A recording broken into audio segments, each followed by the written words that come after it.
So last night, we got to hear from the old, steady voice of Dave, who's been part of this from the beginning. And this morning, appropriately so, we get to hear from a new voice, not just someone who's been welcomed in by us, but someone who has a voice to speak into this to us and with us. And so it's a privilege of mine to get to invite, or to introduce you to Madison Eckert. Madison, or Maddie, moved to Hamilton 2 years ago because there was something about this place that grabbed her attention.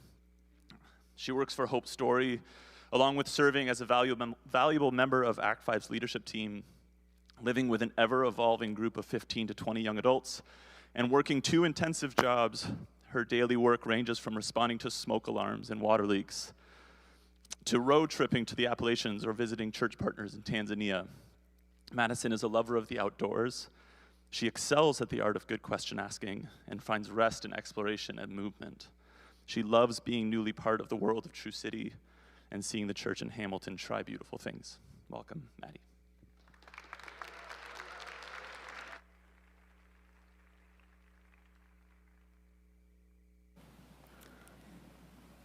So it's a Tuesday afternoon, and I'm bustling around Unit 406 in a city housing complex where our church rents space to run programs and events for the neighborhood kids and youth.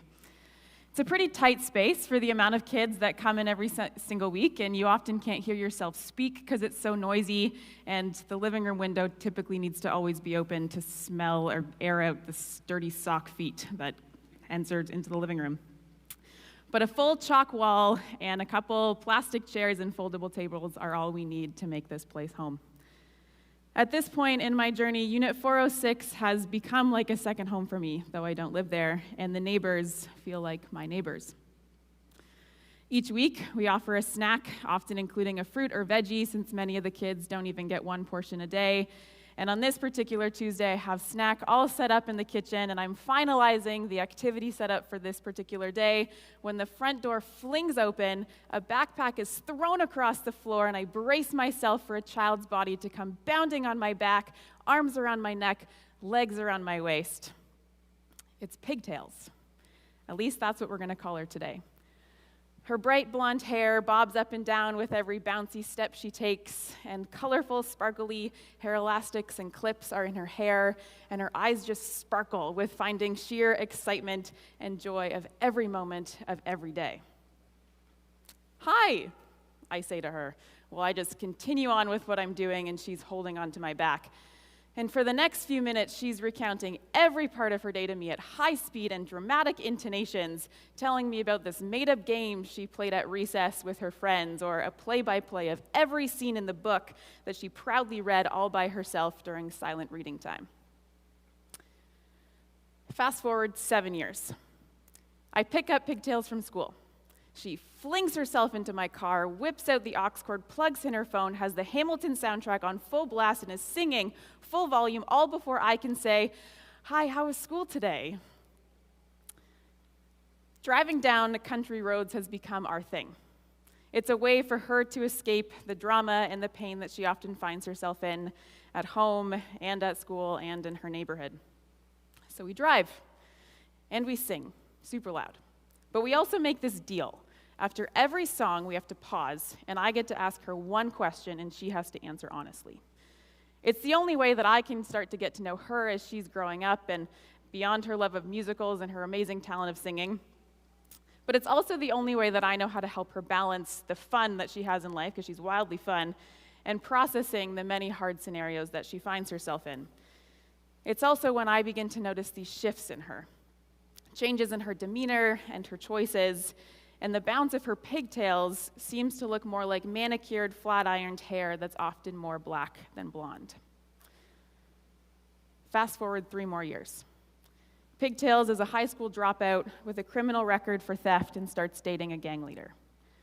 The girl that would bounce onto my back and tell me sparkly stories now lies flat in bed all day, escapes the world through pornography and drugs, and is out at night with cop lights often not far behind her.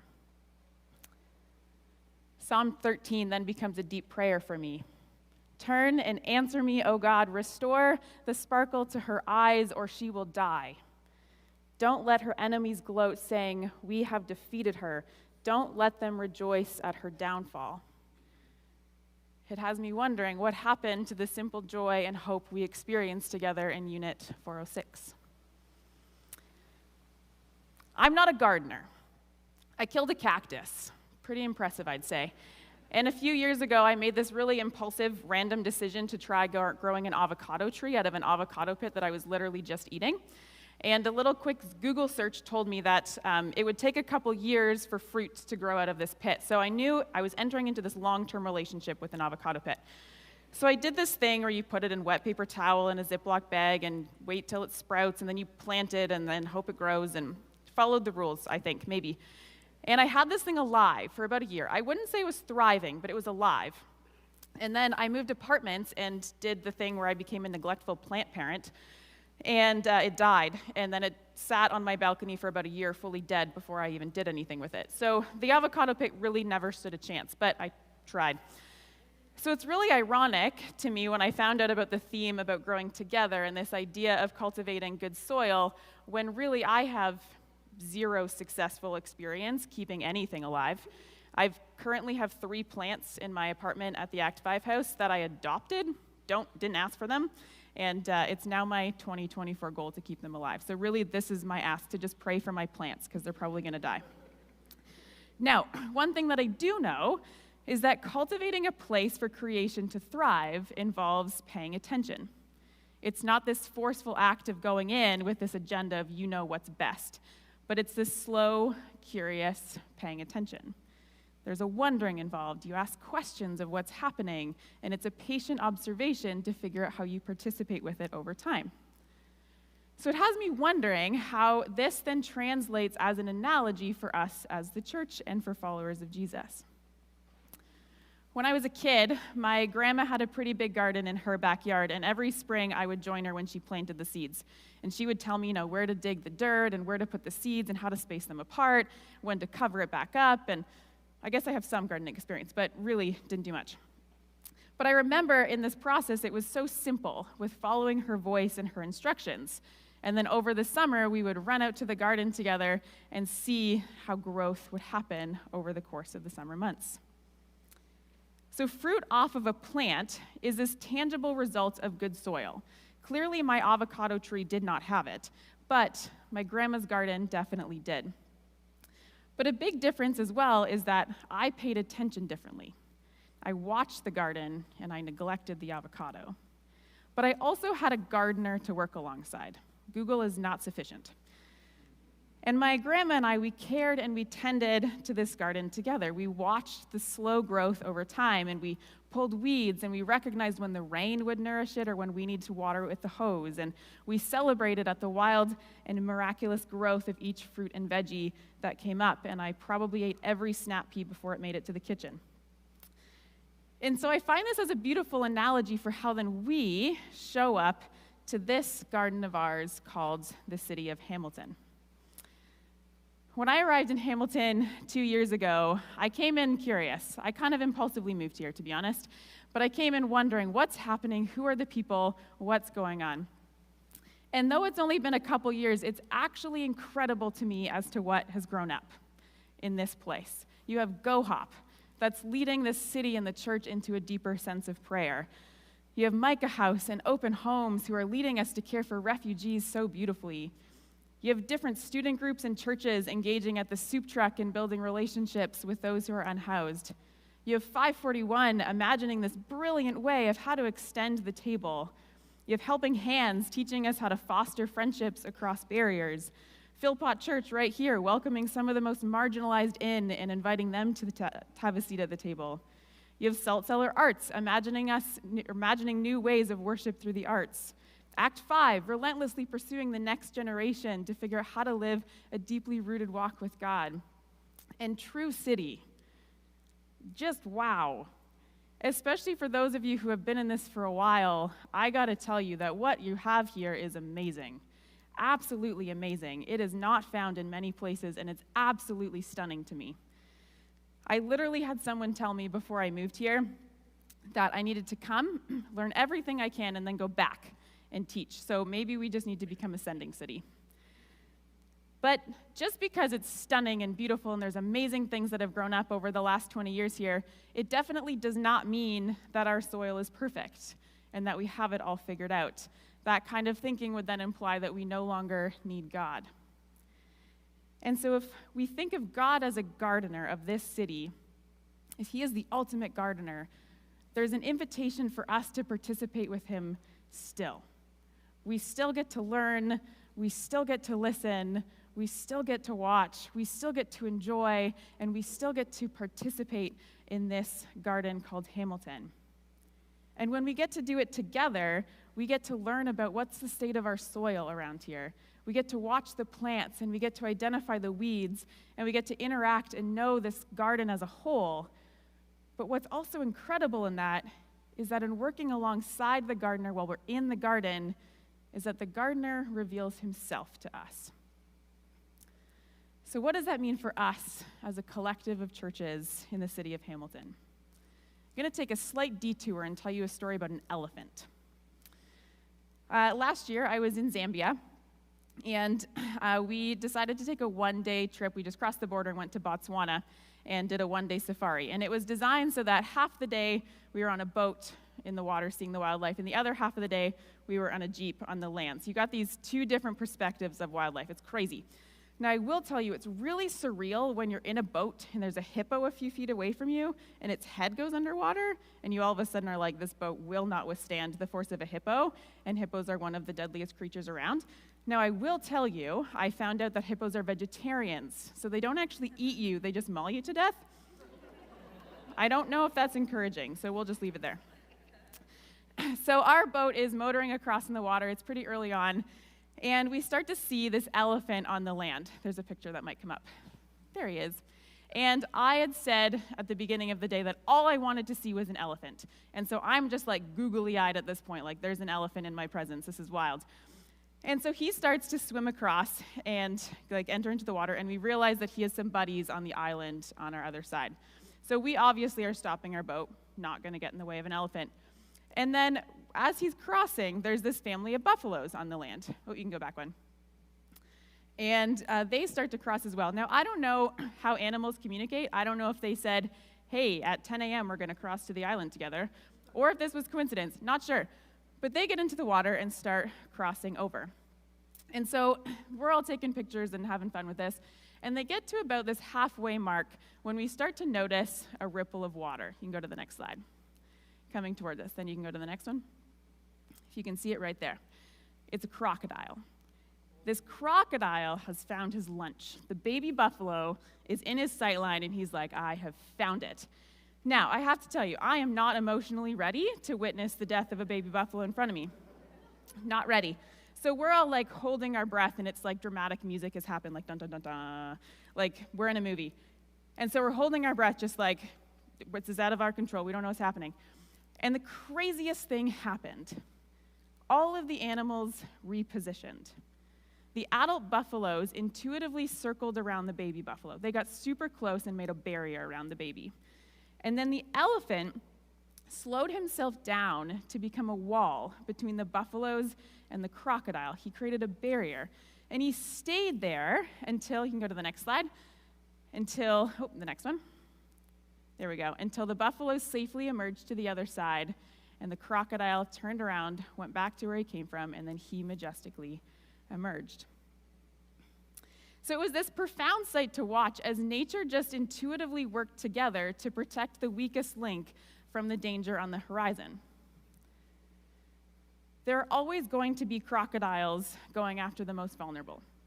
There's actually just always going to be crocodiles in the water. And the buffalo family and the elephant first had to identify the crocodile before they could reconfigure. They saw it coming, and then they moved into swift action. And truthfully, they didn't have a meeting beforehand. They didn't even panic. They were just steady, aware that the animal kingdom always has predators, so the crocodile is not a shock to them. And then they moved into action. And the buffaloes knew that their role was to stay close. This was personal for them. They're the most intimately involved. And then the elephant knew that his role was still crucial, but to boost the protection of the buffalo, though a little bit more removed. When I think of those in this room, we have a vast array of people who are buffaloes and people who are elephants. Everyone who's leading a breakout session after this is very likely a buffalo. Now, it's easy to take this picture and think like, oh yeah, I want to be an elephant, or I want to be a buffalo too, but it often includes needing to have eyes to see, or more accurately, be in relationship with people in our city, and in our neighborhoods, and in our places of employment, and in our schools, to actually notice where the crocodiles are and who the baby buffaloes are. And it's in these relationships of being close and connected that what's crazy is that God also reveals himself to us. So 2 years ago, I moved to Hamilton, and my proximity to pigtails has shifted. Leaving where I used to live has meant leaving close relationships with pigtails, but I have moments with her throughout the year and call her regularly. But at a particularly dark time for her last year, I decided to pick her up for a day away and brought her to Hamilton. We went and saw a waterfall, classic. We played some volleyball at Gage Park. We walked along Mountain Brow. We had fun, which we always do. But I also knew that I had a voice in her life, and her mom and I were getting desperate, wanting her to start choosing a bit of a different path. It is really painful to watch someone that you deeply love get eaten by a crocodile. Yet she did also have some choice in this particular matter. So I had the hard conversations and pulled out the questions and said what needed to be said, and I hugged her loads because I just wanted her to know that I was with her and I was not against her. Then I drove her back home later that evening and then back again to Hamilton, an hour-and-a-half drive each way. Now at this point at the end of the day, I'm emotionally exhausted. Pigtails is this girl that I deeply love. She's spunky and adventurous and talented and has wildly big dreams, yet was dealt this really hard hand in life, which has directed her away from really beautiful things. And watching her sparkle for life turn to a mischievous sparkle for rebellion and destruction is hard. So I start my drive home, back to Hamilton, an hour-and-a-half, and I just desperately want this drive to be done. And so I acknowledge, but I know that I need to acknowledge that there's some pain in this for me. So I promise myself that once I'm on the 403, I'll give it 20 minutes. Then I'll sit in it, and then I'm done. And I know that says a lot about who I am. So I veer on to the 403, and I look at the clock, and I determine when 20 minutes will be up. And then I finally bring God in and say, okay, God, what happened today? What do we need to talk through? And then I sit in silence, mostly because I just don't know what I'm feeling, and also I just don't want to be doing this. I just want to go home. But I keep my hands gripped on the steering wheel, grateful there aren't many cars on the road at this time of night, and I sit in silence. And without any warning, I hear this voice, not audibly, but a very loud impression. And the voice says, "Would you die for her?" Now, I got to tell you, that gets the anxious brain going on high alert. And I'm like, is God telling me I'm going to die right now? If I say yes, am I signing my own death certificate? Is there a car nearby that's going to hit me? Anxious brain, woo, woo, high alert, going off. Now I realize, okay, I can get back, self-regulate, calm myself down. I take a deep breath, and I get curious. It's like, Maddie, if you pull back all the layers, what's your gut response to that question? And without hesitating, my answer was yes. If my death meant that she could be freed from everything painful, everything destructive, of course I would let God use that. I'd obviously be sad to miss the transformation because I've been with her for so long, but if it was the catalyst to her transformation, then there is absolutely no question in it for me.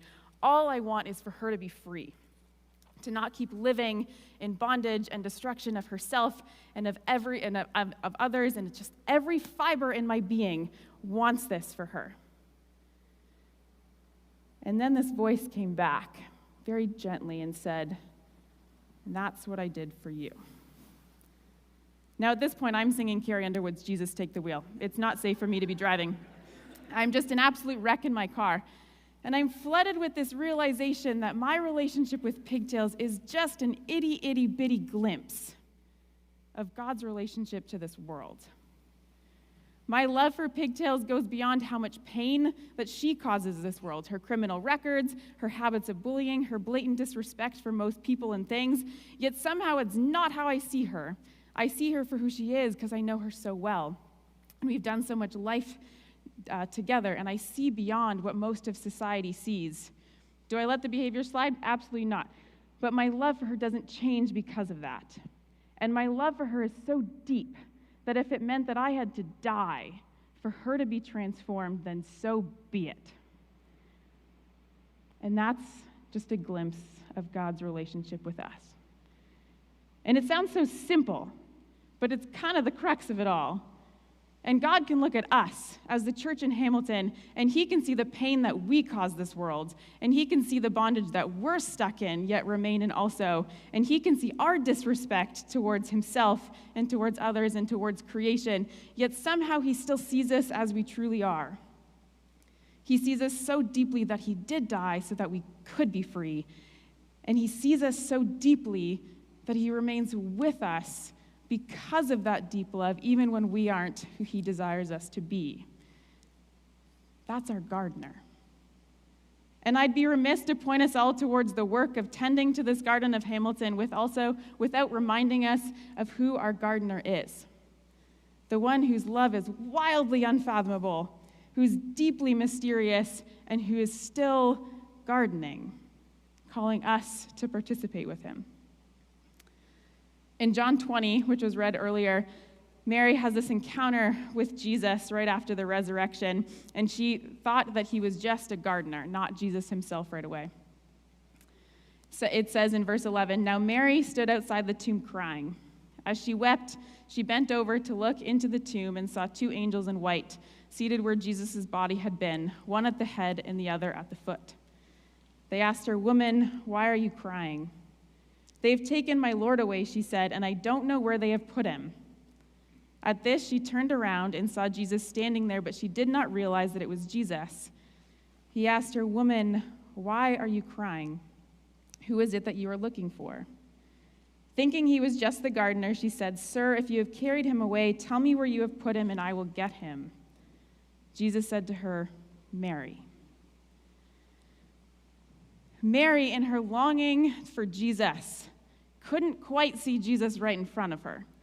But while remaining in it, Jesus revealed himself in such a beautiful way, and it was an unexpected revelation of himself.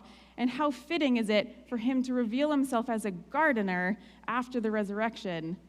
The gardener returned to the garden.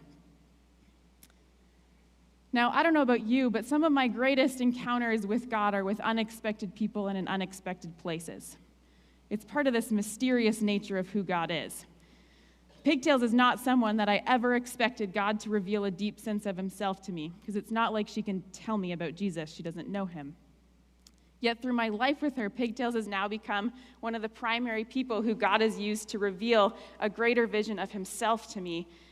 And don't get confused, this didn't happen right away. This was a decade into committing to her. And it's all been as I've buffaloed around this spunky, bright-eyed girl who is in the sightline of the crocodiles of poverty, fatherlessness, and trauma. So Pigtails is a baby buffalo for me. And frankly, I don't want everyone to be a buffalo with her, though I do desperately want a teacher or a social worker or someone from my old church to be around her. But I've needed friends to elephant around me as I've buffaloed around her. I once had a whole crew of friends respond to an SOS call of needing to get Pigtails and her mom out of an abusive boyfriend's house. And those friends didn't even question it. They dropped everything they had, and that evening we had them moved out. They were the Elphants. Now, in the context of this conference, knowing about Pigtails might spark for you wanting to be an elephant, or maybe help you see students who might be like Pigtails in your life, see them in a different way, and then maybe you get to be a buffalo around them. It may also just be a reminder that there are crocodiles out there. Crocodiles out to kill, steal, and destroy from people that we rub shoulders with. It's just simply not enough to stay in the boat, to observe, and to critique. And as a collective of churches, as a church body, our invitation is to pay attention, to be curious, and to be willing to participate, which means we have to be in the water. And to be in the water when a crocodile is on the horizon, and then know how to move swiftly into action together without panic for the flourishing of all. When I consider True City, I don't have history of the last 20 years, but coming in fresh, I can see the beauty of what it is. It's a very rare gem. But the next 20 years aren't going to lack new opportunities. It's not going to lack new challenges. It's not going to lack new fruit. And so there's this invitation for us moving into what's next, an invitation for a curious paying attention to the crocodiles that are in our waters, paying attention to how we each buffalo in this place or elephant in this place, to pay attention to how we ourselves could be a baby buffalo or even a crocodile at times. None of us are exempt of that. And also to pay attention to the actual gardener of the garden, the one who is cultivating, who instructs and who guides and who points us to places where participation is welcomed. And in that, may we be people who are willing to consider that God might also be reminding us of himself through unexpected people in unexpected places. And that might mean knowing people who may never step foot in our church buildings. It may mean learning to be curious about people or places that are easier to write off. It may mean reprioritizing where and with whom our time is spent, and that's both an individual and a collective invitation. Our city has a declared housing crisis, opioid crisis, and mental health crisis. We're welcoming many refugees. We're living in an age of extreme loneliness. We're seeing the development of many tent cities. The cost of living is going up dramatically, making it unsustainable. And a major reason why many people never engage is because the problems feel helpless and hopeless and too big.